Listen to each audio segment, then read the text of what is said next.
And we're back to learning Illustrator in year day 60. Let me show you how I can create a perfect heart icon. I'll start with a rectangle and I hold Shift when I drag it.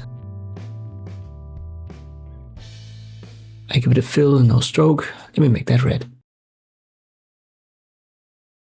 Sometimes shapes, they kind of like hide in the basic shapes.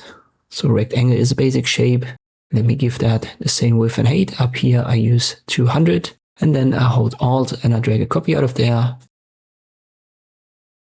And I position it right next to it. I need another copy. Then I select the entire row, hold Alt and drag copies into the second row down here. We'll do it again. So we have 9 rectangles and there's actually a heart shape inside of it that we can easily find.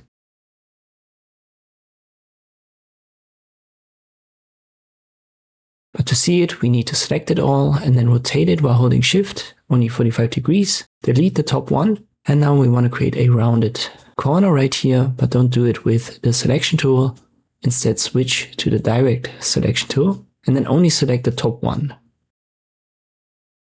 And now I think you can already see the heart.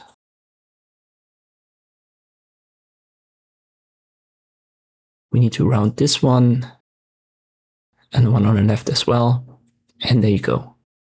So heart shape is not that easy to draw with the pen tool, for example, or by hand. But sometimes you just have to look for basic shapes and then use them to your advantage. In this case, it was simply 9 rectangles that created this perfect heart shape. As always, try to recreate it and then come back for the next tutorial. I hope this video was helpful. Thank you for watching and I'll see you next time.